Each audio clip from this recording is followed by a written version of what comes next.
पक्का ज्योतिषी हैं। उन्होंने कहा आप जल्दी जाओ, आपके गोकुल में उत्पात होने वाला है।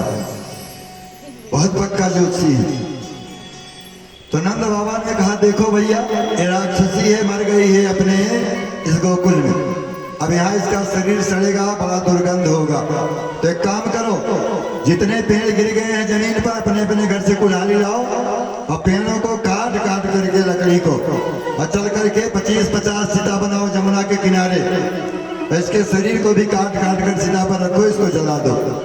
सब ब्रजवासी अपने अपने घरों से कुल्हाड़ी लाए, वृक्षों को काट काट कर 25-30 सीता बनाई और पूतना के शरीर को काट करके उस सीता पर रख करके जलाया। तो आश्चर्यजनक घटना क्या हुई कि सीता में से सुगंधित वायु निकल रही है, सुगंध निकल रही है।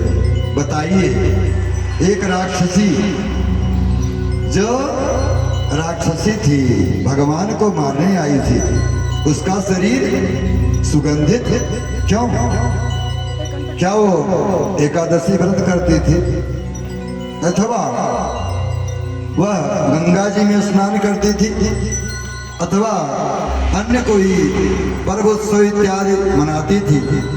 कौन सा ऐसा शुभ कर्म करती थी जिसके शरीर से सुगंध निकली? तो सुखदेव भगवान कहते हैं कि पूतना के अंदर कोई भी अच्छाई नहीं थी। पूतना लोक बालगनी राक्षसी रुधिरासना जिगांसयापि हरे सनंदताप सदगति।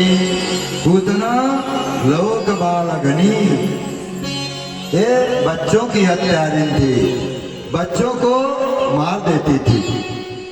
तो कोई अच्छी बात नहीं थी, इसके अंदर अच्छी आदत नहीं थी। और क्या था? राक्षसी। जाति भी इसका ऊंचा नहीं था कि ऊंची जाति की थी, इसको सदगति मिल गई, राक्षसी थी। और भोजन इसका फलाहार करती थी, एकादशी व्रत करती थी नहीं, रुधिरासना, बच्चों का खून पीती थी, मार कर उनका खून पीती थी। तो आहार भी शुद्ध नहीं था। फिर कौन सा गुण था? कहते हैं जिघांसया विहरे, जब भगवान को मार डालने की इच्छा से आई थी, भगवान को मारने की इच्छा से आई थी, जहर पिलाया था, लेकिन स्तनम दत्ता सदगतिम, उसने अपना स्तनपान भगवान को कराया, अपना दुग्ध पान कराया। इसलिए भगवान ने उसे वही गति प्रदान की जो गति बहुत दिनों के बाद भगवान ने माता जसोदा को प्रदान की। भगवान ने कहा भले हमको मारने आई थी, भले इसने हमको स्तनपान पिलाया, जहर पिलाया, लेकिन इसने हमको अपना दूध भी पिलाया, अपना स्तन पिलाया। ये मेरी माँ के समान है, इसलिए मैं तो इसे वहीं भेजूंगा जहां मैं बहुत दिन के बाद माता जसोदा को भेजूंगा। तो भगवान की इतनी बड़ी कृपा है कि भगवान जब भगवान को मारने के लिए गया, उसको भी भगवान ने अपने धाम में भेज दिया। भगवान की इतनी बड़ी कृपा है, क्योंकि जन अवगुण प्रभु जान न काहू, दीन बंधु अस मृदुल स्वभाव। भगवान किसी के अवगुण को नहीं देखते हैं, ऐसा उनका सुंदर स्वभाव है, ऐसा उनका स्वभाव है। तो कहते हैं कि भगवान किसी का गुण या अवगुण नहीं देखते हैं, भगवान की कृपा। भगवान कब किसके ऊपर कृपा कर दे? भगवान की कृपा हो जाए तो पापी का भी उद्धार हो सकता है। इसलिए हम लोग भी लाइन में लगे हैं, भगवान की कृपा हो जाए, बड़ी अच्छी बात होगी। कि कृपा की न होती जो आदत तुम्हारी, कृपा की न होती जो आदत तुम्हारी, तो सुनी ही रहती अदालत तुम्हारी। प्रभु के अंदर कृपा है, भगवान कृपा के द्वारा पूतना को मोक्ष प्रदान किए। कृपा की न होती जो आदत तुम्हारी, तो सुनी अदालत तुम्हारी, तो सुनी रहती अदालत तुम्हारी, कृपा की न होती जो आदत तुम्हारी, जो आदत तुम्हारी, तो सुनी रहती अदालत तुम्हारी, तो सुनी रहती अदालत तुम्हारी।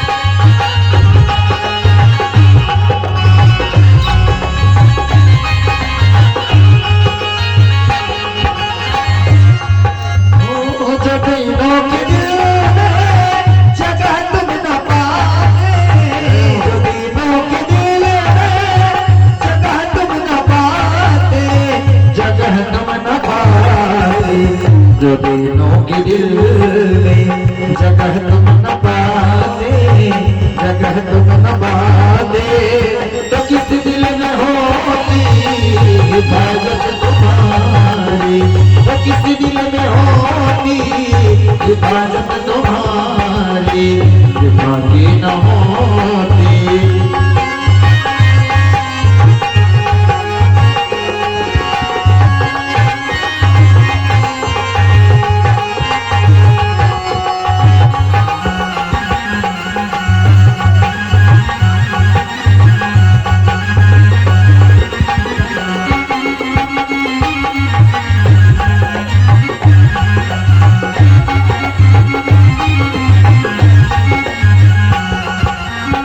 गरीबों की दुनिया है आबाद तुमसे, गरीबों की दुनिया है आबाद तुमसे, आबाद तुमसे, गरीबों की दुनिया है आबाद तुमसे, आबाद तुमसे, गरीबों से है बात साहब तुम्हारी, गरीबों से है बात साहब तुम्हारी, कृपा की न होती जो आदत तुम्हारी, जो आदत तुम्हारी, तो सुनी रहती अदालत तुम्हारी, तो सुनी रहती अदालत तुम्हारी।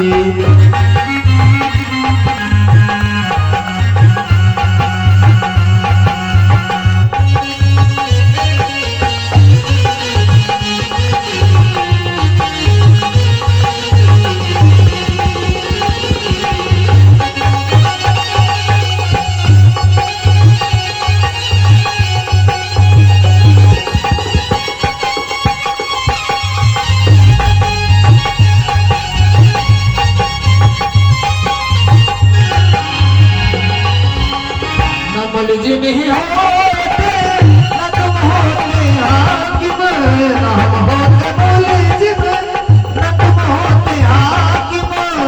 हे प्रभु, अगर आपकी कृपा ना होती तो हम ना मुलजिम होते और ना आप हाकिम होते। और मुलजिम क्यों? एक अच्छे कर्म करने के चक्कर में व्यक्ति से 100 बुरे कर्म हो जाते। इसीलिए भक्त कहता है क्या, ना हम होते मुलजिम न तुम होते हाकिम, ना हम होते मुलजिम न तुम होते हाकिम, न तुम होते हाकिम, हम होते मुलजिम न तुम होते हाकिम, न तुम होते हाकिम, न घर घर में होती इबादत तुम्हारी, न घर घर में होती इबादत तुम्हारी। और लास्ट पंक्ति में भक्त कहता है, तुम्हारी ही उल्फत के दिग्बिंदु हैं हम, तुम्हारी ही उल्फत के, तुम्हारी ही उल्फत के दिग्बिंदु हैं हम, आपके ही कृपा से एक बिंदु है, सागर है, आप महासागर हैं। और उसमें से निकले हुए एक बिंदु हैं। हर मनुष्य को यह समझना चाहिए कि चरणों की धूल के एक कण के बराबर भी हम नहीं हैं। और भगवान से कहता है, हम सब मिल करके कहें कि दो हाथ खोल करके ताली बजाते, तुम्हारे ही ओले पट के मृग बिंदु हैं हम, तुम्हारे ही ओले पट के मृग बिंदु हैं हम, मृग बिंदु हैं हम, तुम्हारे ही ओले पट के मृग बिंदु हैं हम, मृग बिंदु हैं हम, तुम्हें सौंपते हैं अमानत तुम्हारी। कितने लोग अपने आप को समर्पित करते हैं भगवान के चरणों में? दोनों हाथ ऊपर करके बताएंगे।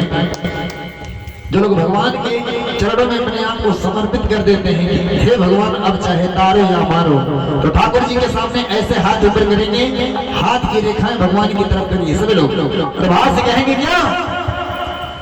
कृपा की न होती वो आदत तुम्हारी, तो सोनी ही रहती अदालत तुम्हारी, तो सोनी ही रहती अदालत तुम्हारी।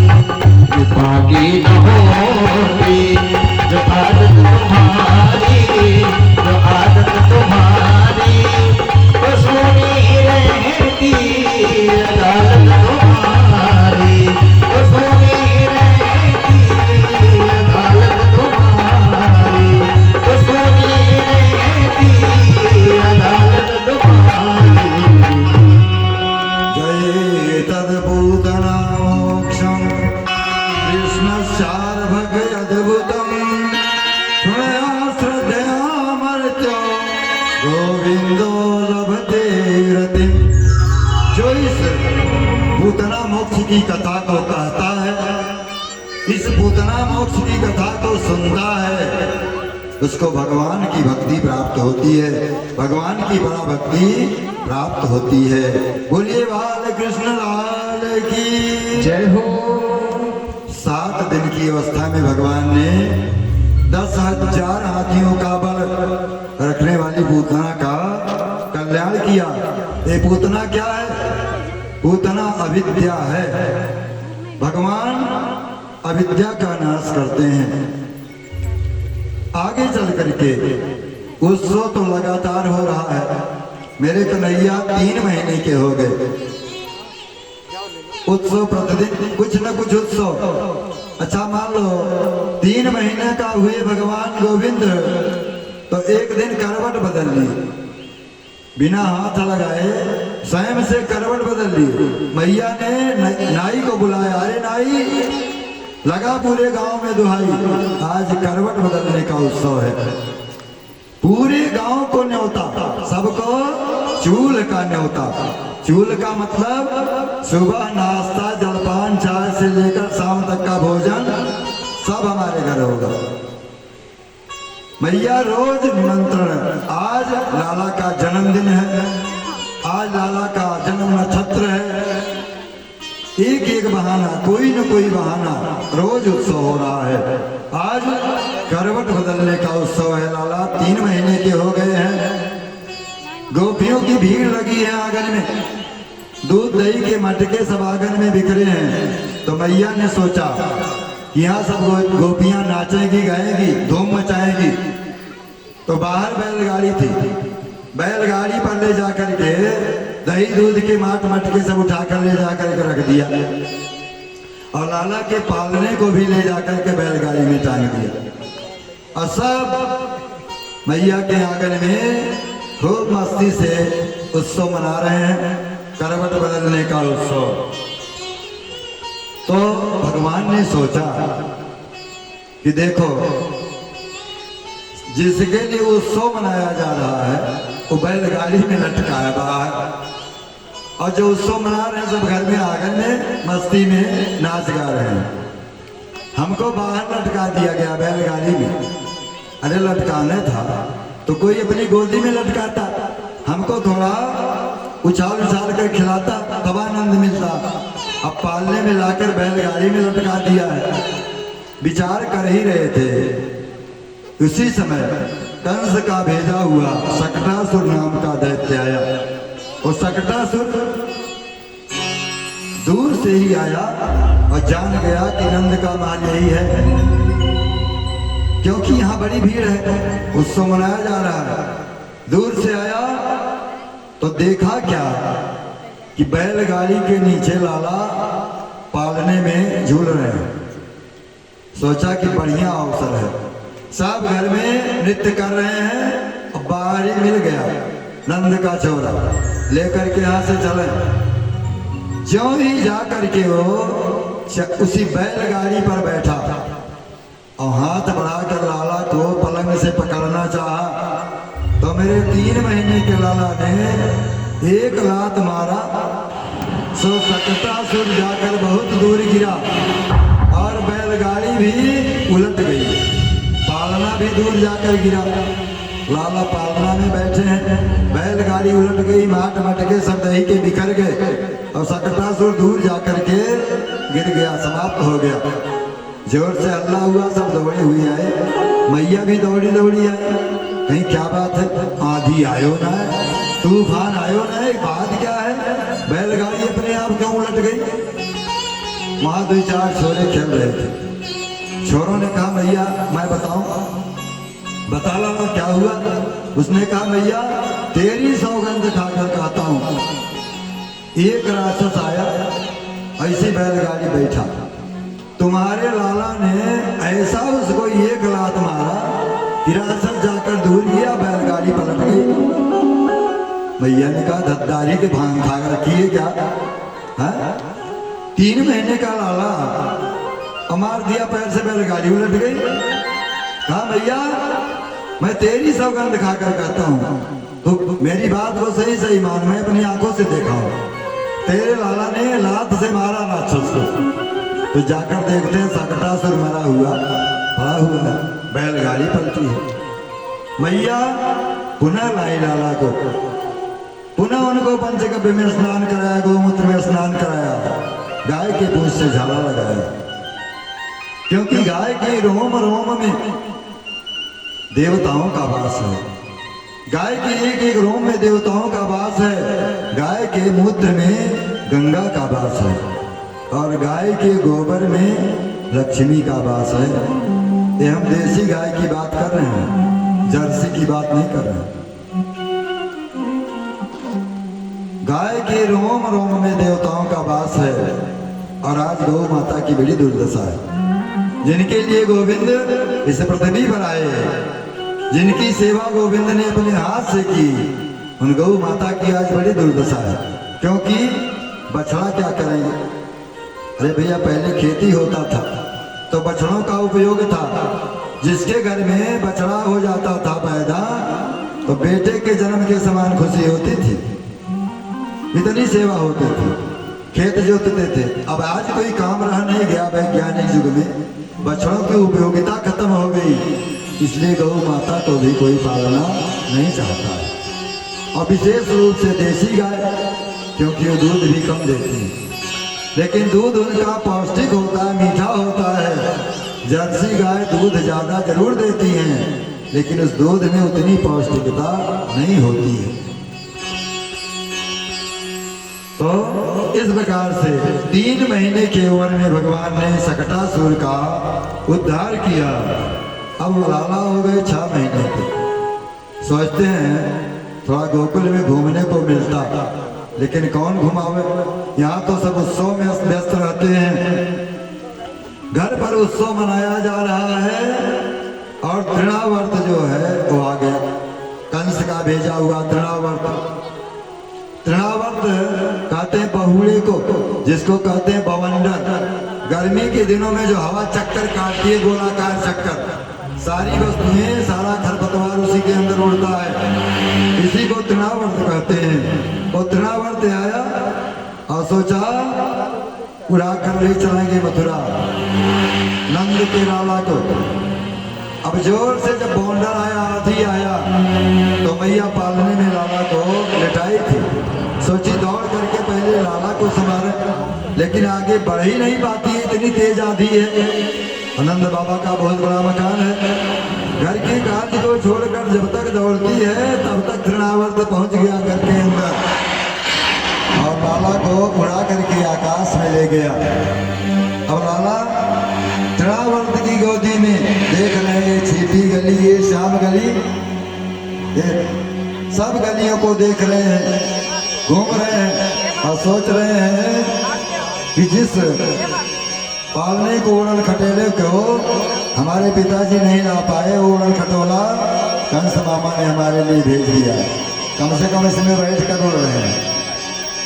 जब वो गोकुल से बाहर लेकर जाने लगा तो भगवान ने अपना वजन बढ़ाया, कन्हैया ने अपना वजन बढ़ाया। जब वजन बढ़ाया तो उसको ऐसा महसूस हुआ कि मैं बच्चे की जगह पर कहीं कोई पत्थर तो नहीं उठा लाया, ये वजन इतना ज्यादा क्यों है? ये बच्चा 6 महीने का इतना वजन हो गया, पत्थर की तरह लग रहा है। देखिए भक्त हमारे जो भक्त हैं वो पत्थर में भगवान को देखते हैं और ये राक्षस भगवान में पत्थर खोज रहा, भगवान को पत्थर मान रहा। भगवान ने कहा अगर तू मुझको पत्थर समझता है तो पत्थर से ही तुझे टकरा कर तुम्हारा अंत करूंगा। अपना वजन बढ़ाया मेरे लाला ने और उसको ला करके पत्थर पर ही पटक दिया। सो इस प्रकार से तृणावर्त का उद्धार हुआ। सब दौड़े दौड़े खोजते हुए युगाल बालनंद बाबा जसोदा आए और लाला को उठाकर ले गए। देखे लाला तो सुरक्षित है, कुछ हुआ नहीं है। सब आपस में विचार करते हैं ये तमाम राक्षस आते हैं हमारे लाला को मारने के लिए, लेकिन पापी अपने पाप से स्वयं समाप्त हो जाता है और भगवान मेरे लाला की रक्षा कर देते हैं। इस प्रकार से समय बीतता है। एक बार मैया अपने लाला को स्तनपान करा रही थी। स्तनपान कराते कराते बड़ी प्रेम विह्वल हो रही थी, प्रसन्न हो रही थी, तो भगवान ने अपने मुख में मैया को संपूर्ण ब्रह्मांड का दर्शन कराया। मैया आश्चर्यचकित हो गई तो भगवान ने पुनः अपनी माया को समेट लिया, ऐश्वर्य शक्ति को माधुर्य शक्ति में बदल दिया। मैया ने सोचा बुढ़ापे में मेरी आंखें क्या है क्यों दिया जाती हैं? देखो मैंने स्वप्न देखा, क्या देखा? लाला के मुख में नदी पहाड़, पर मुख में नदी पहाड़ कहाँ से आएगा?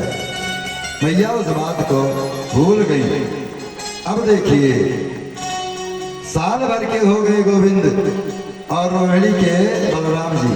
बलराम जी साल भर बड़े हैं, कन्हैया साल भर छोटे हैं, साथ साथ रह रहे हैं। साल भर के हो गए, बलराम जी 2 साल के हो गए, लेकिन अभी नाम नहीं रखा गया। नंद बाबा माता जसोदा इनके पालन में, इनकी सेवा में इतने प्रसन्न आनंदित हो रहे हैं, नाम नहीं रखे आज तक। तो वसुदेव जी को चिंता हुई। वसुदेव जी ने सोचा हमारे 2 बेटे नंद बाबा के घर में पल रहे हैं, लेकिन अभी तक नामकरण नहीं हुआ। तो उन्होंने अपने गुरु जी गर्गाचार्य को बुलाया। गर्गाचार्य से वसुदेव जी ने कहा गुरु जी आपसे क्या छिपाना है, आप तो जानते सब कुछ हो, त्रिकालज्ञ हो। मेरे 2 बच्चे, एक जो रोहिणी के गर्भ से हुआ है और एक देवकी का बालक जिसे मैंने माता जसोदा के पास पहुंचाया है। दोनों बड़े हो गए, अब तक नाम नहीं रखा गया। आप एक काम करो, चुपके से जाओ और मेरे लाला का नामकरण कर दो, पर ध्यान रहे किसी को पता न लगे, कंस न जान पावे कि मेरे लालाओं का नामकरण करने आप गए थे। नहीं तो उसके मन में भावना बड़ी प्रबल होगी कि हो न हो ये वसुदेव के गुरु हैं, फिर ये नंद के बच्चों का नामकरण करने क्यों गए? इसलिए आप चुपके से जाकर नाम रखे हो। गर्गाचार्य जी ने कहा ठीक है जाऊंगा। गर्गाचार्य जी गोकुल में आए, दरवाजे पर आए। नंद बाबा ने गर्गाचार्य जी का स्वागत सत्कार किया। नंद जी ने कहा महाराज जी कैसे पधारे? गर्गाचार्य जी ने कहा किसी का जनेऊ कराना, किसी का विवाह कराना, किसी का नामकरण कराना, किसी को सत्यनारायण की कथा सुनाना, यही अपना काम है। नंद बाबा ने कहा बहुत चौखी याद दिलाई आपने। हमारे घर में 2 लाला है, आज तक नाम ही नहीं रखा गया। एक काम करो, आप चलकर हमारे लालाओं का नामकरण कर दो। गर्गाचार्य जी ने कहा, नंद बाबा क्षमा कीजिए, मैं आपके बच्चों का नामकरण नहीं कर सकता। गर्गाचार्य जी ने कहा, नंद बाबा ने कहा, क्यों? आपको क्या समझते, आप दक्षिणा हम नहीं देंगे? मुंह मांगी दक्षिणा देंगे महाराज जी, आप हमारे बच्चों का नामकरण करिए। गर्गाचार्य जी ने कहा, बात नहीं है कि आप दक्षिणा नहीं दोगे, आप दक्षिणा दोगे, सब कुछ करोगे, लेकिन मैं जानता हूं कि आप कोई भी काम छोटे में नहीं करते हो। आप नामकरण करोगे तो संपूर्ण ब्रजमंडल में न्योता दोगे, सबको भोजन कराओगे, और साथ साथ इस बात का भी प्रचार हो जाएगा कि गर्गाचार्य जी ने आकर नंद के बालकों का नामकरण किया। अब इस बात को अगर कंस जान पाएगा तो कंस यही सोचेगा कि नंद जी के गुरु गर्गाचार्य तो है नहीं, नंद के गुरु सांडिल्य महाराज हैं, फिर गर्गाचार्य जी ने नंद के बच्चों का नामकरण क्यों किया? कहीं वही बच्चा तो नहीं है जो मेरा काल है? कहीं वसुदेव ने चुपके से नंद के घर ले जाकर उसे पहुंचा तो नहीं दिया किसी के हाथ? तो ऐसा कंस के मन में शंका बने, इसलिए हम आपके बच्चों का नामकरण नहीं करेंगे। नंद बाबा ने कहा, बिल्कुल चिंता मत करो, आप गौशाला में चलो, वहीं पर आप नामकरण कर दो, हम किसी को कानों कान खबर नहीं करेंगे, पर आपके हाथ से नामकरण हो जाए, आपके मुख से हो जाए। गर्गाचार्य जी गौशाला में विराजमान हुए। नंद बाबा अंदर गए, यशोदा से कहा, अरे यशोदा, बहुत बड़े ज्योतिषी आए हैं, मथुरा से बहुत बड़े ज्योतिषी गर्गाचार्य जी आए हैं। अपने दो लाला हैं, रोहिणी का लाला है, अपना लाला है, नाम नहीं रखा गया है, चलो गौशाला में बैठ करके नामकरण करवा लो। यशोदा रानी ने कहा, क्यों जी, हमने अपने लाला को कहीं बाजार से खरीद कर लाया है क्या? चुपके से नामकरण गौशाला में चलकर नामकरण कर दे? क्या मतलब? हम तो अपने लाला का नामकरण करेंगी तो पूरे ब्रजमंडल में चूल का न्योता देगी, सबको भोजन करावेगी, ऐसे चुपके से थोड़ा नामकरण करेगी? नंद बाबा ने सारी बात समझाया जो गर्गाचार्य जी ने कहा था। सो यशोदा राजी हुई, तैयार हुई, रोहिणी से बोली, अपने लाला को लेकर चलो गौशाला में, गर्गाचार्य जी आए हैं, नामकरण हो जाए। दोनों अपने अपने लालाओं को तैयार करके लेकर जब चलने लगे तो यशोदा मैया ने कहा, देखो रोहिणी, मैं गोरी हूं और मेरा लाला सांवला है, तुम सांवली हो, तुम्हारा लाला गोरा है, तो काम करो, अपने लाला को तुम मुझे दे दो और मेरे लाला को तुम ले लो, लेकर चलो नामकरण कराओ। अब देखो, बाबा कहते हैं बहुत बड़े ज्योतिषी हैं, अभी पता चल जाएगा कितने बड़े ज्योतिषी हैं, पक्का पंडित है कि खड़िया पंडित है, अभी पता चलेगा। सो दोनों ने अपने अपने लालाओं को बदल लिया और जा करके गौशाला में बैठ गए। गर्गाचार्य जी ने पहले हवन इत्यादि किया, हवन करके सुस्तिवाचन इत्यादि करके जब यशोदा के गोद में बैठे हुए लाला को देखा तो गर्गाचार्य जी ने कहा, यशोदा, ये तुम्हारा बेटा नहीं है, ये रोहिणी का बेटा है। अयम ही रोहिणी पुत्र रमयन सुहृदय गुणै आख्यास्ते रामैति बलाधिख्यात बलम बजो। ये आपका बेटा नहीं, ये रोहिणी का बेटा है, और ये अपने गुणों से इतना संपन्न होगा, इतना गुणवान होगा कि इसका नाम राम पड़ेगा, राम के समान गुणवान होगा, और इतना बलवान होगा कि इसका नाम बलराम होगा। देखो मैया, यह पहले किसी के गर्भ से खींच करके लाकर रोहिणी के गर्भ में स्थापित किया जा चुका है, ऐसा मेरा ज्योतिष बताता है। दूसरी के गर्भ से खींचकर रोहिणी के गर्भ में आया है, इसलिए इनका एक नाम संकर्षण होगा, और इतने बलवान होंगे, जहां रहेंगे वहां हल प्रकट कर देंगे और उसी हल से मूसल से बड़े बड़े वीरों का काम तमाम कर देंगे। इसलिए इनका एक नाम हलधर भी होगा और मुख्य नाम होगा बलराम। दोनों आपस में एक दूसरे की तरफ देखी। रोहिणी मैया ने जसोदा की तरफ देखा और जसोदा ने रोहिणी की तरफ देखा। दोनों मुस्कुराई। पक्का पंडित है, एक नजर में पहचान लिया। अब जब गर्गाचार्य जी ने रोहिणी के गोद में बैठे हुए लाला को देखा तो देखते देखते एक टक देखते रह गए और उनकी टाटक समाधि लग गई। ये समाधि भी कई प्रकार की होती है। समाधि में आदमी ध्यान मस्त हो जाता है, ध्यान में मग्न हो जाता है, भगवत ध्यान में। इनकी समाधि लग गई, दोनों आंख खुली की खुली रह गई। कभी कभी समाधि लग जाती है, दोनों आंख मुदी की मुदी रह जाती है। कभी कभी आंख मुद जाती, मुख खुला रहता। टाटक समाधि लग गई। काफी देर तक जब पलक नहीं गिरी, जरा सा हिले डुले नहीं, दोनों माताओं ने एक दूसरे की तरफ देखा और कहा, बहन क्या हुआ? बाबा की तो पलक नहीं गिर रही है, बाबा सांस भी नहीं ले रहा है, बाबा कुछ बोल भी नहीं रहा है, क्या बात है? अरे बाबा को हमारे घर में आकर क्या हो गया? आपस में विचार करती हैं और विचार करते करते बहुत डर जाती हैं कि कहीं बाबा नाम सत्य तो नहीं हो गए। टूट करके जोर से जसोदा मैया ने झकझोरा। अरे बाबा!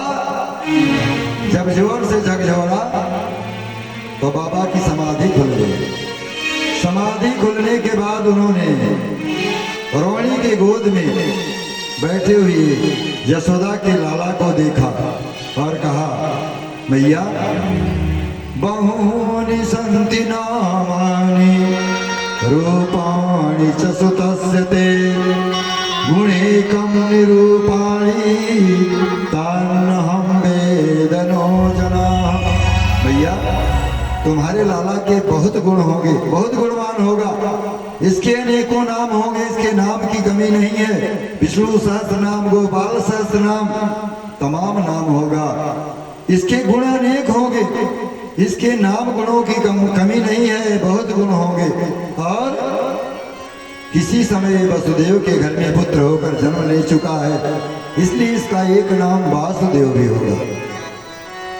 जसोदा ने कहा, इस समय तो मेरे घर में है ना, किसी जन्म में कभी रहा होगा वसुदेव का पुत्र। आज तो गुरुजी ने कहा, आज तो आपका ही बेटा है, लेकिन कभी ये वसुदेव के पुत्र रह चुके हैं, इसलिए इनका एक नाम वासुदेव होगा।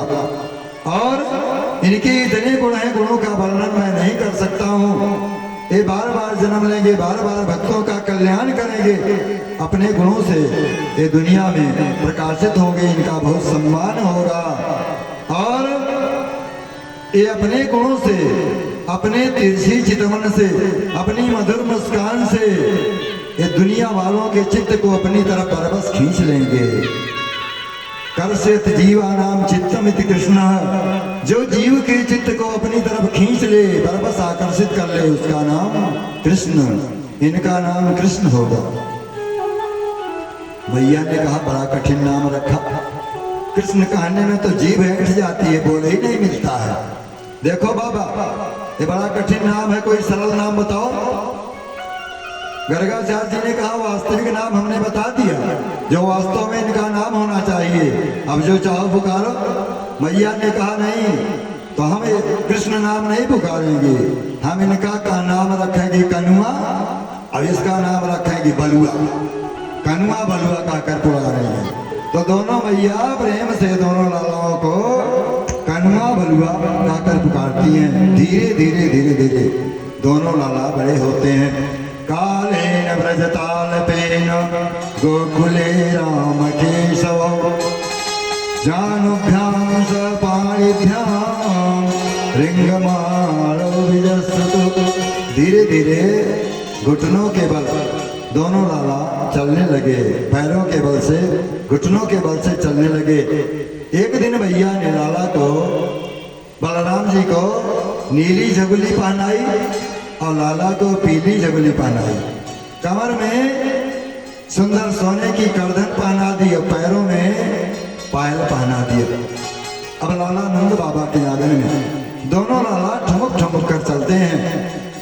बहुत सुंदर वर्णन किया है स्वामी श्री राजेश्वरानंद जी महाराज के भजनों के आधार पर हम आपको सुनाते हैं कि रुन झुन रुन झुन रुन झुन बाजे पग पे जनिया अगनैया बिहरे श्याम लाला। रुन झुन रुन झुन रुन झुन बाजे पग पे जनिया अगनैया बिहरे श्याम लाला। अगनैया बिहरे श्याम लाला। रुन झुन रुन झुन रुन बाजे पग पे जनिया अगनैया बिहरे श्याम लाला। वर्णन करते हैं लाला के दो दांत हो गए हैं। कहते हैं दुई दुई दसन दामिनी जैसन, दुई दुई दसन दामिनी जैसन चम चम चम चम चम के दामिनी जैसन चम चम चमके चमके।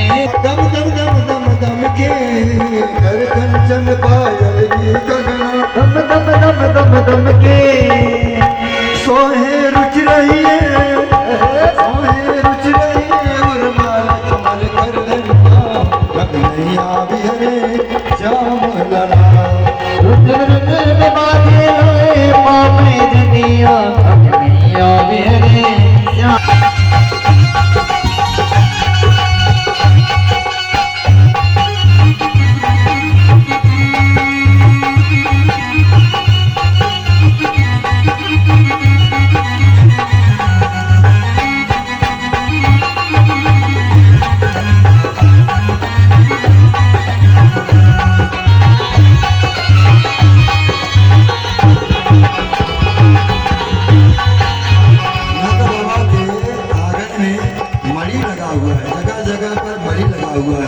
वो चमकता है, उसमें भगवान अपनी परछाई को देखते हैं, अपने मुख को देखते हैं, बड़े प्रसन्न होते हैं।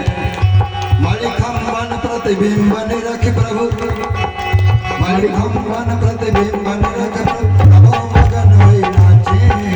मणिखम वन नाचे। मणिखम वन प्रतिबिंब रख प्रभु कबो मगन होई नाचे। कब हो मगन होए नाचे देखो कब हो मगन होए नाचे। मकर मात हुआ चल चंचल चित कबो चंद्रमा जाचे। यदि कब हो चंद्रमा जागे कब हो चंद्रमा जागे। धन काग मुसुंडी धन काग मुसुंडी कागल चेतन कन्या अगनैया बिहरे श्याम लाला। रंग रंग काग मुसुंडी कागल चेतन कन्या अगनैया बिहरे श्याम लाला। रुन झुन रुन झुन रुन बाजे पापे जनिया अगनैया बिहरे श्याम लाला। अगनैया बिहरे श्याम लाला।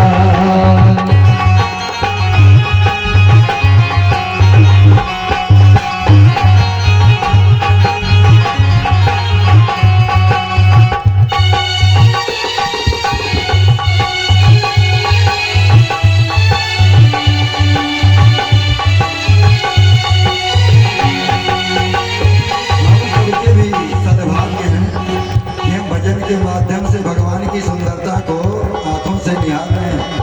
ये हमारे सद्भाग्य हैं क्योंकि भजन के माध्यम से जो हम सुन रहे हैं उसमें भगवान की छटा दिखाई पड़ रही है।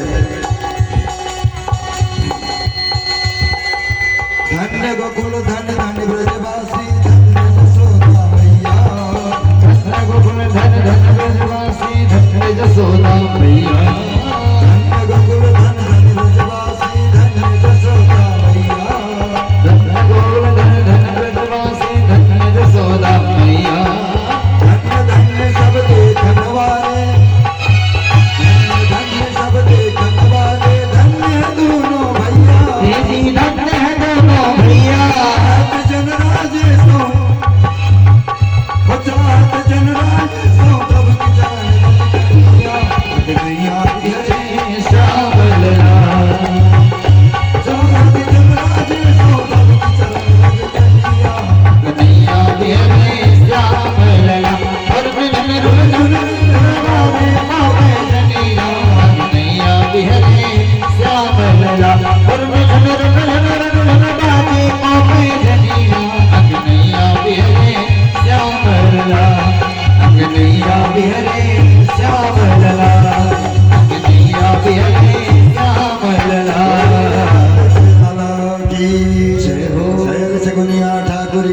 जय जय बंसी वाले की जय हो। थोड़ा बड़े हो गए, बड़े हो गए तो एक दिन लाला ने मैया कहा।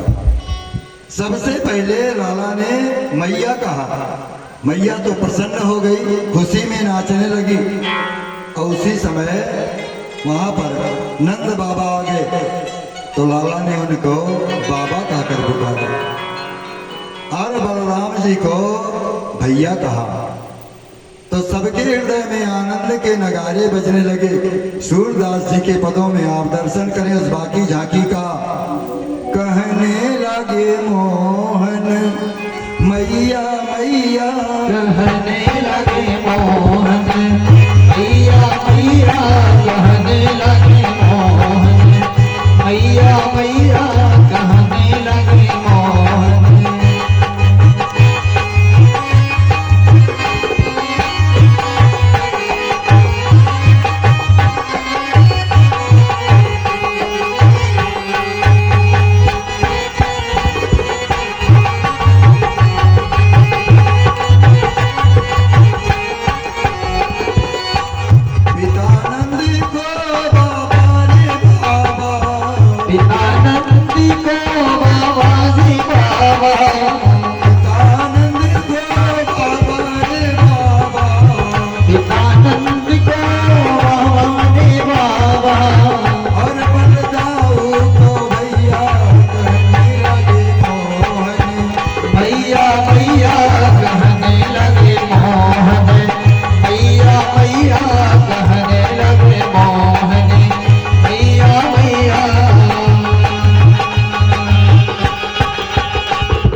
होता है। भोजन में थाली का और घर में घरवाली का और ससुराली माँ, हाँ कुछ लोग समझ भी गए।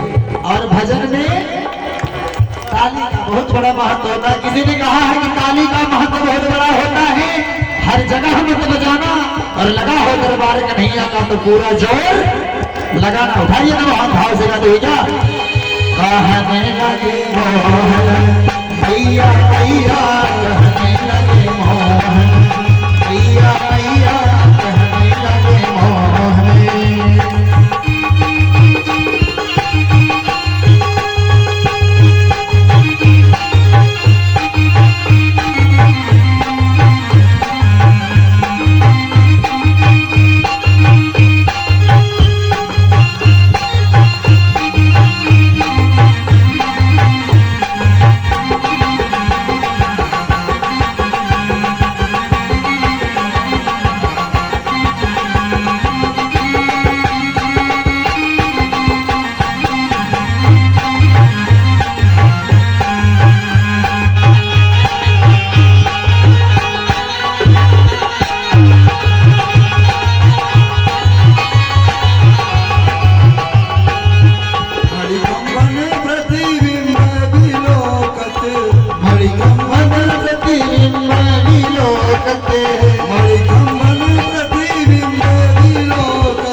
बधैया तेरे मोहन मैया मैया करने लगे मोहन मैया मैया करने लगे मोहन अरे करने लगे मोहन करने लगे मोहन करने लगे मोहन करने लगे मोहन भाई सब लोग हाथ और भाव से हमारे साथ गाएंगे अरे कहने लगे मोहन मैया मैया कहने लगे मोहन मैया मैया कहने लगे मोहन मैया मैया कहने लगे मोहन मैया मैया कहने लगे मोहन मैया मैया कहने लगे मोहन भगवान कन्हैया चाहे धूल लगा हो, चाहे शरीर में कीचड़ लगा हो, चाहे गोबर लगा हो, कभी कभी गौशाला में जाकर पूरे शरीर में गोबर की मालिश करते हैं। मैया जसोदा जब देखती है गोबर लगाए हुए, कीचड़ लगाए हुए, पकड़ कर लाती है, चल पूरे शरीर में गोबर कीचड़ पोत लेता है, सुअर कहीं का। कन्हैया कहते हैं मैया को मैंने खूब ठीक पहचाना, बहुत सही पहचाना, अगले जन्म में मैं सुअर ही था, तुम ठीक पहचाना हमको। तो भगवान सुंदर लगते हैं, चाहे गोबर लगा हो, चाहे कीचड़ लगा हो, चाहे धूल लगा हो, हर हाल में भगवान सुंदर ही लगते हैं, क्योंकि सुंदरे किम न सुंदरम। रसखान जी ने भगवान की सुंदरता का बहुत सुंदर वर्णन किया है कि धूल भरे अति शोभित श्याम जु तैसी बनी सिर सुंदर चोटी खेलत खात फिरे अगना पग पैजनी बाजत पीरी कछोटी या छवि कौरस खान बिलोकत वारत काम कलानिधि कोठी और काग के भाग बड़े सजनी हरि हाथ से ले गयो माखन रोटी। भगवान हर हाल में सुंदर लगते हैं, क्योंकि सुंदरे किम न सुंदरम। अब देखिए दोनों भाई ब्रज की गलियों में चक्कर लगाना शुरू कर दिए, चक्कर काटना शुरू कर दिए। कालेन ब्रज ताल पेन गोकुले राम केशो जानुभ्याम सपाणिभ्याम रिंगमाणोतस्तत। गलियों में चक्कर काटने लगे और इनकी सुंदरता को देखने के लिए समस्त गोपियां लालायित रहती हैं। एक गोपी जब भगवान की सुंदरता को देखती है तो जाकर अपने घरों में अपने सखियों से वर्णन करती हैं कि सखी नंद का लाला बहुत सुंदर है। उसको देखती हैं तो लगता है देखती रहे, निगाह कहीं नहीं जाती है, इतने सुंदर हैं। तो गोपियां कन्हैया को देखने के लिए, उनके मिलने के लिए बहाना बनाती हैं, कुछ न कुछ बहाना करती हैं और बहाना बना करके उलाहना लेकर आती हैं माता यशोदा के पास में। एक दिन एक गोपी ने अपने घर के दही वाली हाड़ी अंगना में उठाकर पटक दिया। अब उसकी सासू माँ आई कहीं से कि अरे बहू रानी ये दही की मटकी कैसे फूट गई? बोली वही लाला आए थे नंद के छोरा और साथ में तमाम गोपालों के पूरे फौज लेकर आए थे। देखो दही खाए भी, मटकी को भी फोड़ दी। अच्छा नंद का लाला छोरों को लेकर आया, मटकी फोड़ गया? हाँ भैया एक काम करो, देरी मत करो, तुरंत जाओ उलाना दे आओ यशोदा। अब वो तो यही चाहती थी, घर से निकलने को नहीं मिलता था, कोई उपाय मिले किसी तरह से चले और नंद के छोरे का दर्शन करें। तो गोपियां माता यशोदा के दरवाजे पर आ जाती है, कहती है अरे यशोदा। यशोदा मैया बाहर आती है, क्या बात है गोपियों इतनी झुंड बनाकर आई हो, क्या बात है, कोई बात हो गई क्या? गोपियां कहती हैं कोई बात नहीं हुई है, अपने छोरे की करामात सुनो, अपने छोरे का हाल सुनो। गोपियां कहती हैं ये बसान मंचति कुसद समय क्रोध संजात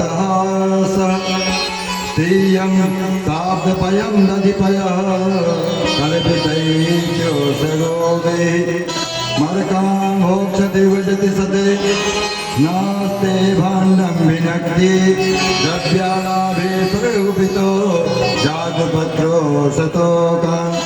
गोपियाँ कहती हैं तुम्हारे लाला हमारे घरों में जाते हैं और घरों में जाकर चोरी चोरी मक्खन खाते हैं।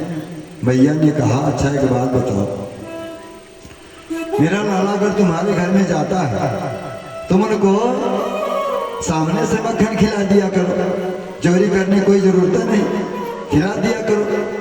और जितना मक्खन खिलाती हो, अब मेरा लाला कितना बड़ा है, 3 बिलान का लाला है, 3 बित्ता का, छोटा सा पेट है, कितना खाएगा, 150 ग्राम मक्खन खाएगा।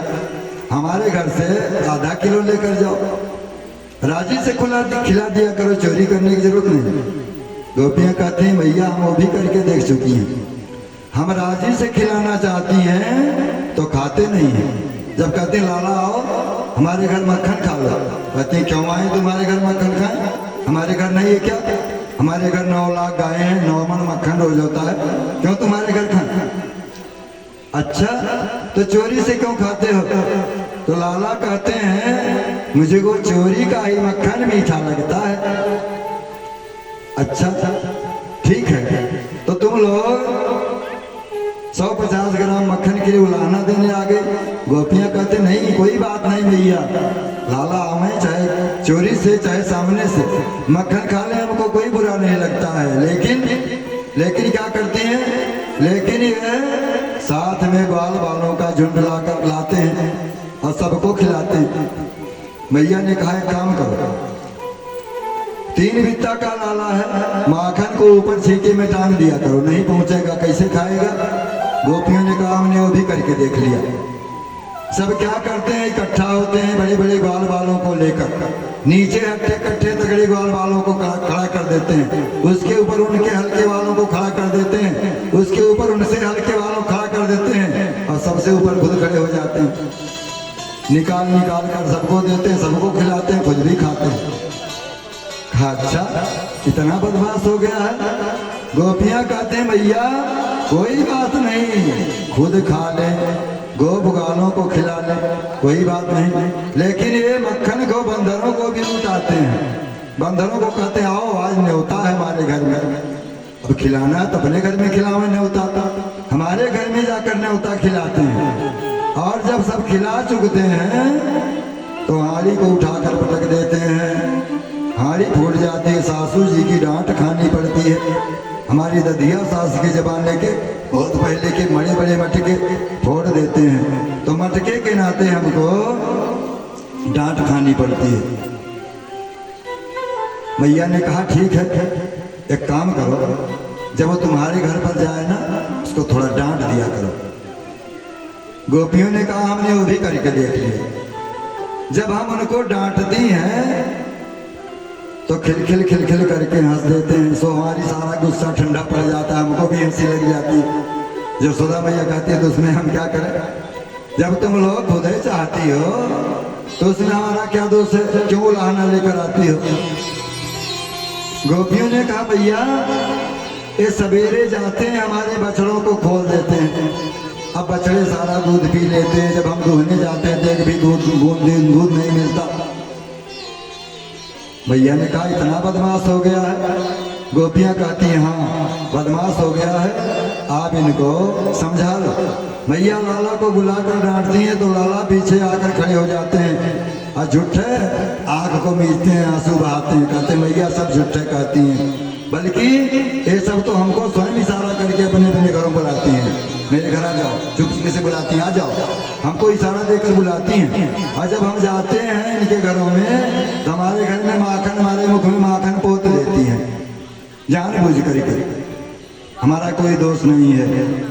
तो इस प्रकार से गोपियाँ चाहती हैं कि किसी प्रकार से कन्हैया का दर्शन प्राप्त हो। यमुना किनारे मेरो ग्राम, यमुना किनारे मेरो गाँव, सांवरे आ जइयो, यमुना किनारे मेरो गाँव, सांवरे आ जइयो, यमुना किनारे मेरो गाँव, सांवरे आ जइयो, यमुना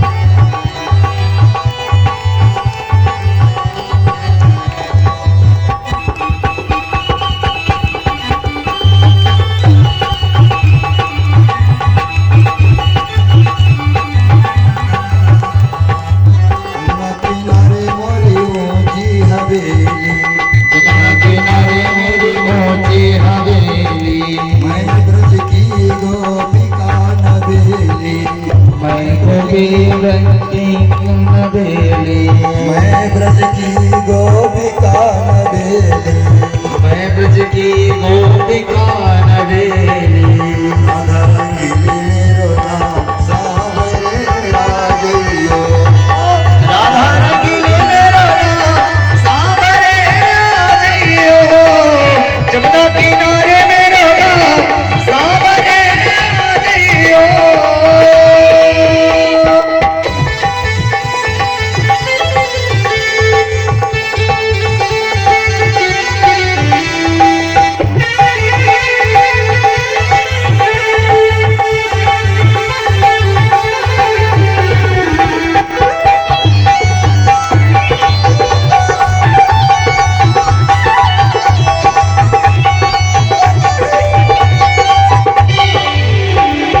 गोपियां कहती हैं तुम हमारे घर आओगे तो क्या करूंगी, मन मन कर स्नान कराओ, मल मल करे स्नान कराओ, घिस घिस चंदन तिलक लगाओ, किस किस चंदन तिलक लगाओ, मल मल कर स्नान कराओ, घिस घिस चंदन तिलक लगाओ, पूजा करूंगी सुबह शाम हाथ ऊपर करके कहेंगे क्या, पूजा करेंगी सुबह शाम सांवरे आजइयो, जमुना किनारे मेरो गाँव सांवरे आजइयो।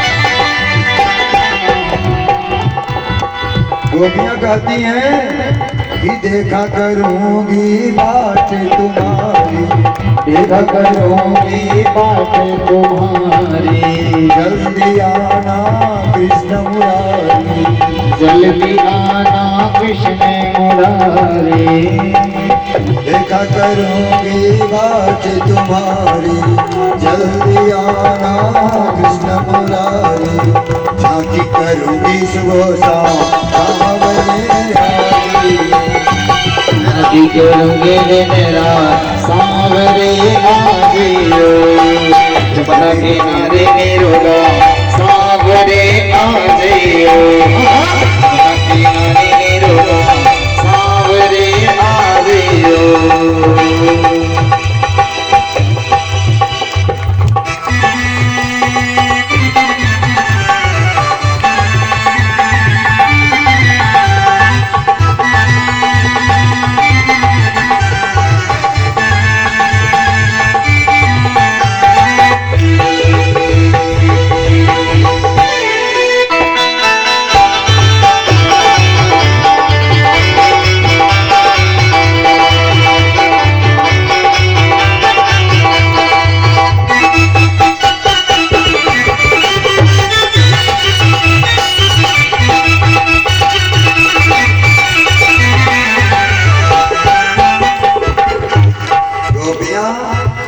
भगवान की प्रतीक्षा करती हैं, वो चाहती हैं कि किसी प्रकार से हमको कान्हा के दर्शन प्राप्त हो, कि देखे बिन कान्हा, देखे बिन कान्हा जब मन नहीं माना, इन आँखों से हमने आज ब्रह्म पहचाना है, कृष्ण पद कमलों में मन को लगाना, इन गोपियों का ताना तो बुलाना ये बहाना है।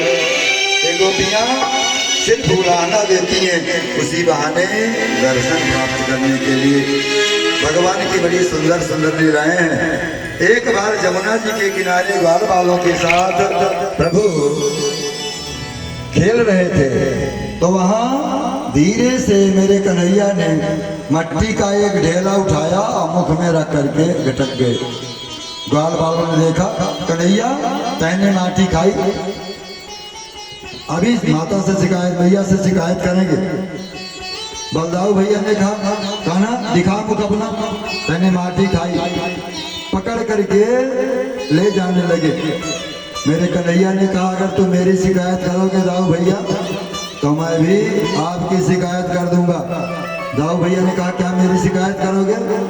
कन्हैया ने कहा कि मैं कह दूंगा भैया से कि भैया मेरे सामने इतना बड़ा भांग का गोला खाए। सोच लो, बलदाऊ भैया ने शिकायत नहीं किया, डर गए पिटाई हमारी होगी पहले। लेकिन ग्वाल वालों ने मैया से कह दिया, मैया तुम्हारे सिर की सौगंध आज लाला ने जमुना के किनारे इतना बड़ा ढेला मैं देख रहा था, मुख मेरा करके गटक गया। मैया ने पकड़ा कान, कहा लाला मुख खोल कर दिखा, मुख खोल। अब मुख नहीं खोल रहे हैं। भैया ने कहा जल्दी मुख खोल, नहीं बड़ी पिटाई करूंगी। अरे भगवान ने जब मुख खोला तो मैया को मुख के अंदर नदी पर्वत पहाड़ तीनों लोक 14 भुवन संपूर्ण ब्रह्मांड, बस ब्रह्मांड के अंदर मथुरा नगरी, मथुरा नगरी में नंद ग्राम, नंद गांव में माता जसोदा का और दिव्य महल, उस महल के अंदर माता का वो आंगन, उस आंगन में माता जसोदा कन्हैया के कान पकड़े हुए दिखाई पड़ी। मैया आश्चर्यचकित हो गई, अरे मेरे लाला के मुख में इतने बड़ो बड़ो पहाड़, इतने बड़े बड़े नदी, झरने, तालाब, पोखरा, मकान, ये सब कुछ ऐसे आ गया, कैसे समा गया? भगवान ने मुख को बंद किया। भैया ने कहा, लाला आज मैंने तेरे मुख में बड़े बड़े पहाड़, बड़े बड़े नदी, बड़े बड़े झरने, पूरा ब्रजमंडल, अपना मकान, खुद स्वयं को तुमको भी देखा, एक ऐसी घटना है। लाला ने कहा, मैया तुम्हारी आंखें बुढ़ी हो गई है, सपना देखी हो क्या? भैया ने कहा, नहीं लाला, बता तू कौन है, तू बता अपने बारे में, बड़ी आश्चर्यजनक घटना है। कन्हैया ने सोचा कि अगर मैं कह दूंगा कि मैं भगवान हूं तो भगवान की क्या सेवा होती है आप लोग जानते हो। अगर कह दूंगा भगवान हूं तो अलमारी में बंद कर दिया जाऊंगा, और 2 अगरबत्ती सवेरे, 2 अगरबत्ती शाम को, बस पूजा होगी, आरती होगी। और अगर लाला बनकर रहूंगा तो बढ़िया माखन मिश्री खाने को मिलेगा, बढ़िया खेलेंगे सबके साथ में।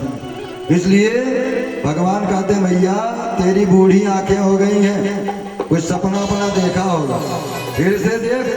मैया ने फिर से मुख खुलवाया तो लाला के मुख में कुछ भी नहीं। भैया ने कहा, बाप रे बाप, मेरी बुद्धि कैसी भ्रमित हो गई है।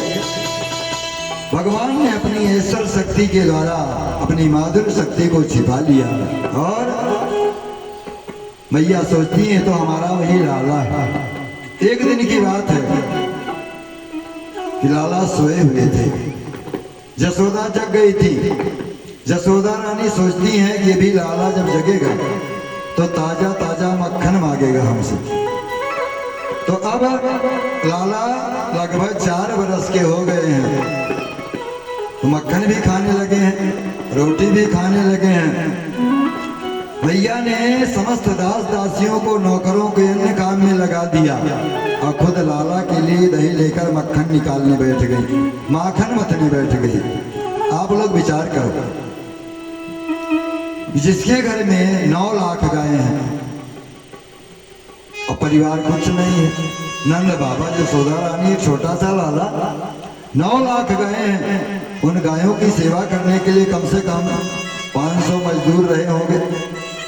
इतना बड़ा महल है नंद रानी का, जिसमें झाड़ू पोछा करने के लिए, नौकरों का भोजन इत्यादि बनाने के लिए कम से कम 500 नौकरानियां भी रही होगी।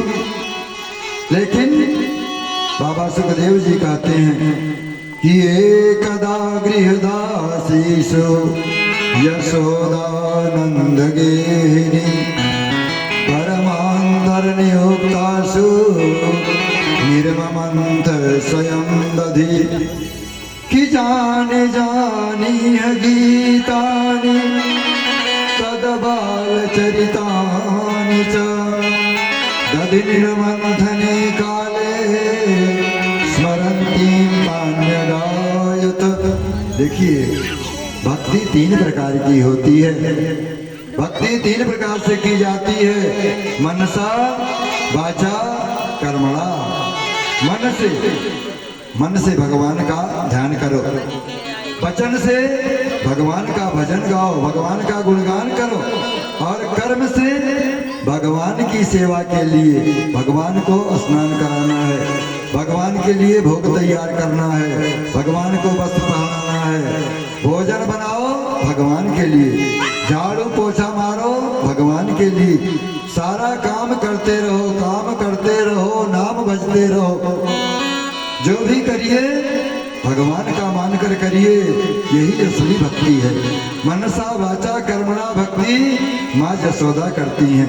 मन में सोचती हैं कि लाला जगेगा तो मेरा दुग्ध पान करेगा। अब अकेले माँ यशोदा के दूध से उनका पेट नहीं भरता है, तो एक पद्मगंधा नाम की गाय है, वो गाय बहुत मीठा दूध देती है, दूध कम देती है लेकिन दूध बहुत मीठा होता है। तो उस दूध को मैया अलग से गर्म करके रखती हैं लाला को पिलाने के लिए, और दही बिलो करके मक्खन निकालती हैं। तो देखिए, मन से वो लाला के लिए सब व्यवस्था कर रही हैं, और मुंह से वो लाला के लिए सुंदर सुंदर भजन भी गा रही हैं, गीत भी गा रही हैं, गुनगुना रही हैं, और कर्म क्या कर रही हैं, हाथों से दही मथ रही है।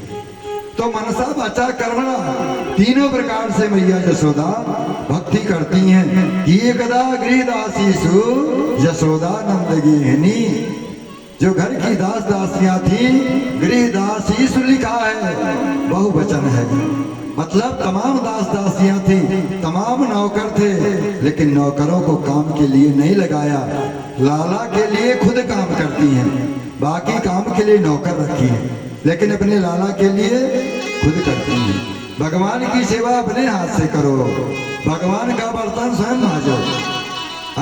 हमने कल आपको सुनाया था, समय नहीं था, समय अभाव था, नहीं तो हम सुनाए होते एक राजा का चरित्र सूर्यवंश में, जो खुद भगवान के लिए बर्तन मांजते थे, मंदिर की साफ सफाई करते थे, झाड़ू पोछा करते थे, भगवान को भोग लगाने के लिए गेहूं धोते थे अपने हाथ से, नौकर थे, धोते थे, सुखाते थे, चक्की में अपने हाथ से पीसते थे, अपने हाथ से भोग बनाकर भगवान को प्रसाद चढ़ाते थे। तो मैया लाला के लिए अपने हाथ से सारा काम करती है। और देखिए, जो माँ यह चाहती है कि मेरा बेटा बड़ा हो करके हमारी सेवा करे, उस माँ को बच्चे की सेवा अपने हाथ से करनी चाहिए, नौकर से नहीं कराना चाहिए। अगर आप अपने हाथ से अपने बच्चे की सेवा नहीं करोगी तो आगे चल करके बच्चा आपकी सेवा नहीं करेगा, वो भी नौकर से आपकी सेवा करेगा। और अगर आप अपना स्तनपान नहीं कराती हो, अपना दूध नहीं पिलाती हो, फैशन में बोतल पिलाती हो, तो क्या होगा, आगे चलकर वो बच्चा छोटा था तो माँ के हाथ से बोतल, बड़ा हुआ तो वो वाला बोतल, और जब बुढ़ा हुआ तो फिर अस्पताल वाला बोतल। इसलिए ध्यान रखना चाहिए माताओं को, अपने पुत्र की सेवा स्वयं अपने हाथ से करनी चाहिए। ये माता यशोदा हम सबको शिक्षा देती है, क्या कहती हैं, कर्मांतर निवतासु निर्मतम मंत्र स्वयं दधी, अन्य कामों में लगाकर स्वयं दही पिलोती हैं और गीत गुनगुनाती हैं। इतने में लाला की आंख खुली, नींद खुली, आए और बोले मैया हमको माखन दे दे। मैया ने कहा देखो अभी माखन निकला नहीं है, अभी निकाल रही हूँ, ताजा ताजा माखन तुमको दूंगी, तब तक आओ मेरा दूध पी लो, स्तनपान कर लो। तो लाला को अपना स्तनपान खिलाती हैं, स्तनपान कराती हैं, और सामने रखी हैं पद्मगंधा गाय का दूध गर्म करने के लिए। दूध पीते पीते लाला कहते हैं भैया अच्छा एक बात बता, तुझे दूध प्यारो लगे कि पूत प्यारो लगे? भैया ने कहा धत्तारी के, मुझे तो पूत प्यारो लगे, दूध की क्या बात है। मैया ने इतना कहा और उधर जो आग पर दूध रखी थी और ज्यादा गर्म हो गया, दूध में उफान आया। जब दूध में उफान आया तो दूध उफान लेकर नीचे बहने लगा। मैया ने लाला को जमीन पर पटका, दौड़ करके दूध उतारने के लिए गई। इतने में लाला क्रोधित हो गए। देखो अभी अभी कहती है कि मुझे तो बहुत प्यारो लगे, दूध की क्या बात है, और इधर दूध बचाने के लिए मुझको जमीन पर पटक गई और दूध बचाने के लिए चली गई। लगा क्रोध और पा गए वहीं से कहीं पत्थर, और उठा करके पत्थर जो दही मथ रही थी उसी दही की हांडी पर पत्थर मारा तो हांडी फूट गई। बहुत बड़ा बर्तन था, टूट गया तो सारा दही फैल गया। अब लाला को लगा अब होगी हमारी पिटाई, क्योंकि दही गिरा होता लेकिन मटकी फूट गई। अच्छा, माताओं को मटकी से बड़ा प्रेम रहता है। अब तो फैशन खत्म हो गया, जमाना चला गया, नहीं तो बहुत पुरानी मटकी सब दही की इंतजाम से दूध दही के सब लोग रखते थे अपने घरों में। अभी मैया हमारी पिटाई करेगी तो वहां से गए और क्या किए, गए ऊखल पर चढ़ गए। ऊखल पर चढ़ करके जो पहले का मक्खन रखा हुआ था हाड़ी में लटक रहा था, उस मक्खन को बंदरों को लुटाने लगे, खिलाने लगे। मैया दूध को उतार कर वापस आई तो देखती क्या है, हाड़ी फूट गई है, पूरा दही बिखरा पड़ा है। एक बार तो मैया को बड़ी जोर की हंसी आई। देखो ये 3.5 बरस का लाला और इसको इतना गुस्सा, इसको नीचे बैठा दिया तो दही की मटकी फोड़ दिया पत्थर से। आज तेरी खबर लूंगी। मैया ने उठाई साटी और दौड़ाई। लाला ने जब देखा कि मैया डंडा लेकर आ रही है तो कूद करके भागे उखल पर से। मैया ने दौड़ाया, लेकिन 3.5 बरस के लाला और 85 बरस की मैया कहाँ पकड़ पाओ। दौड़ा रहे मैया, दौड़ते दौड़ते थक गई। अंत में मैया ने कहा लाला खड़ा हो जा, नहीं तो तेरी बड़ी पिटाई करूंगी। कन्हैया ने कहा मैया इसीलिए मैं भाग रहा हूँ, मैं देख रहा हूँ तेरे हाथ में डंडा है तो मुझे आज मारेगी, इसलिए मैं खड़ा नहीं हो रहा हूँ। मैया ने कहा मैं बहुत थक गई हूँ, डंडा फेंक दे रही हूँ, अब आजा मेरी गोद में, मैं तुझे नहीं मारूंगी। जब कन्हैया समझ गए कि मैया थक गई है अब हमको मारेगी नहीं, डंडा फेंक दी तो खड़े हो गए। मैया ने दौड़ करके कन्हैया को पकड़ा, कहा आज तेरी खबर लूंगी। बहुत बदमाश हो गया, तू बड़ी बदमाशी करता है। गोपियां रोज आकर उलाहना देती हैं लेकिन मुझको विश्वास नहीं पड़ता, ऐसे तू सबके घर के माट मटकियों को खोलता हो। मैया लाला को लाई और ले आई रस्सी, रेशम की रस्सी। लाला के कमर में बांधना चाहा तो रस्सी 2 अंगुल की छोटी पड़ गई। मैया ने घर से दूसरी रस्सी ला करके उसमें जोड़ी, लेकिन रस्सी 2 अंगुल की छोटी पड़ गई। इस तरह मैया घर से बार बार रस्सी लाती है, उसमें जोड़ती है, लेकिन रस्सी 2 अंगुल की छोटी पड़ जाती है। ये 2 अंगुल छोटी का मतलब क्या है? भगवान की 2 शक्तियां हैं, ऐश्वर्य शक्ति और माधुर्य शक्ति। ऐश्वर्य शक्ति कहती है नारायण है, इनको कोई जीव बांध नहीं सकता है, इसलिए मैं इनको बंधने नहीं दूंगी। और माधुर्य शक्ति कहती है भले ही नारायण हो लेकिन जब बेटा बनकर आए हैं तो माँ तो बांधेगी ही।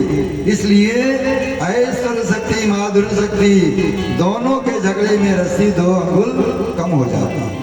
देखिए ये दोनों पूर्व जन्म में नंद और यशोदा, ये दोनों वसु थे। धरा और द्रोण नाम था इनका।